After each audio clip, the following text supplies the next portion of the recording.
السلام علیکم عزیزان محترم۔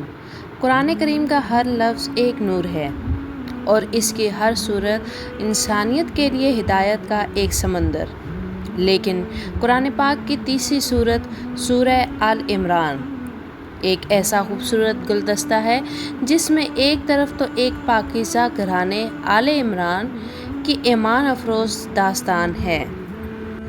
حضرت مریم علیہ السلام کی زہد و تقوی کی کہانی ہے، حضرت عیسیٰ علیہ السلام کے معجزات کا ذکر ہے، اور دوسری طرف مدینہ منورہ کے مسلمانوں پر آنے والی آزمائشوں، خاص طور پر غزوہ احد کے میدان کے وہ سبق آموز واقعات ہیں جو ہمارے ایمان کو تازہ کر دیتے ہیں۔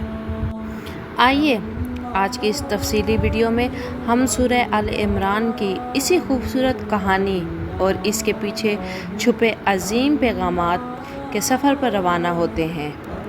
سورہ آل عمران قرآن مجید کی تیسری اور ایک مدنی سورت ہے۔ آل عمران کا مطلب ہے عمران کا خاندان۔ یہ عمران کون تھے؟ یہ حضرت موسیٰ علیہ السلام کے والد نہیں، بلکہ یہ حضرت مریم علیہ السلام کے والد اور حضرت عیسیٰ علیہ السلام کے نانا تھے۔ اللہ تعالیٰ نے اس خاندان کو دنیا میں ایک خاص مقام عطا فرمایا، اسی لیے اس سورت کا نام ان کے نام پر رکھا گیا۔ کہانی شروع ہوتی ہے عمران کی بیوی حضرت مریم کی والدہ سے۔ وہ بوڑھی ہو چکی تھی اور ان کی کوئی اولاد نہ تھی۔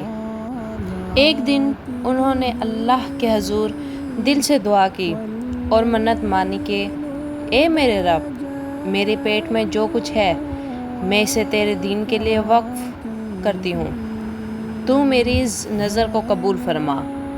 جب اولاد پیدا ہوئی تو وہ ایک بیٹی تھی جس کا نام مریم رکھا گیا۔ اس دور کے رواج کے مطابق ہیکل سلیمانی مسجد کی خدمت کے لیے لڑکوں کو رکھا جاتا تھا، لیکن اللہ نے اس پاکیزہ بچی کو قبول فرمایا۔ حضرت مریم کی کفالت کی ذمہ داری ان کے خالو اور وقت کے پیغمبر حضرت زکریا علیہ السلام کے حصے میں آئی۔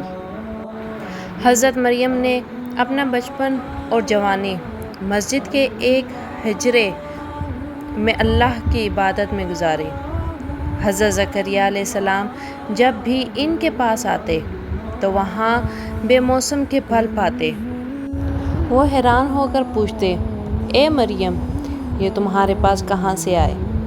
تو وہ معصومیت اور ایمان سے جواب دیتی، یہ اللہ کے پاس سے ہیں، وہ جسے چاہتا ہے بے حساب رزق دیتا ہے۔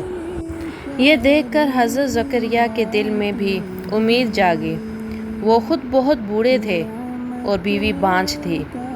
انہوں نے اس محراب میں اللہ سے اولاد کی دعا کی اور اللہ نے انہیں حضرت یحییٰ علیہ السلام کے پیدائش کی خوشخبری سنائی۔ اس صورت میں اگلا بڑا واقعہ حضرت مریم علیہ السلام کے پاس فرشتوں کی آمد کا ہے۔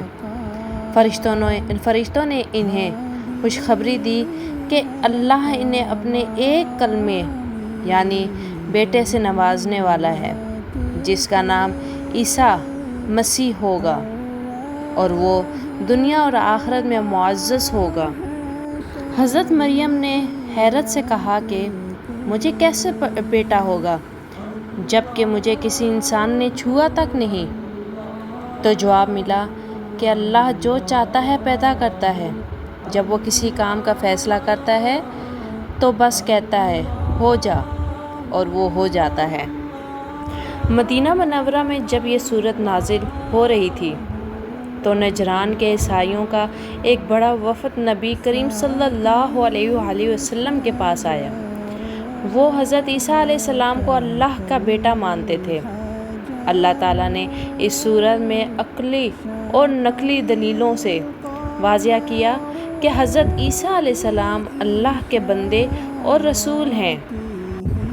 ان کی مثال حضرت آدم علیہ السلام جیسی ہے، جنہیں مٹی سے بنا کر ہو جا کہا گیا تھا۔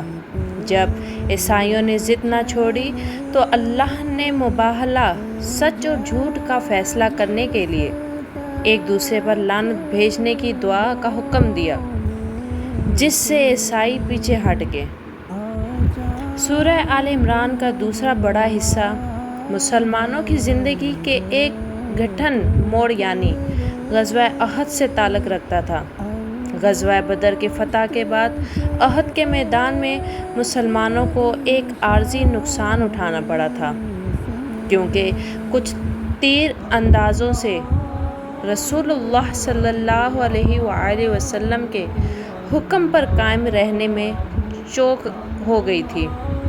اللہ تعالیٰ نے اس صورت میں مسلمانوں کی دلجوئی بھی کی اور ان کی تربیت بھی فرمائی۔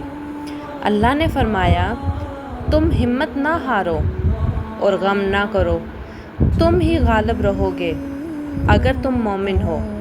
اس واقعے کے ذریعے منافقین اور سچے مومنوں کے درمیان فرق واضح ہو گیا۔ عزیزان گرامی، سورہ آل عمران ہمیں سکھاتی ہے کہ حالات چاہے جیسے بھی ہوں، کامیابی ہمیشہ اللہ کی فرما برداری اور صبر میں ہے۔ یہ صورت ہمیں اللہ کی توحید پر مضبوطی سے قائم رہنے کا درس دیتی ہے، اور اس کے آخر میں اللہ والوں کی یہ خوبصورت دعا سکھاتی ہے: اے ہمارے رب، ہمیں ہدایت دینے کے بعد ہمارے دلوں کو ٹیڑھا نہ کر دینا اور ہمیں اپنے پاس سے رحمت عطا فرما۔ امید ہے آج کی یہ ایمان افروز کہانی آپ کے دلوں کو چھو گئی ہوگی۔ اگر آپ کو یہ ویڈیو پسند آئی ہو تو اسے لائک کریں، اپنے دوستوں کے ساتھ شیئر کریں اور ہمارے چینل کو سبسکرائب کرنا نہ بھولیں۔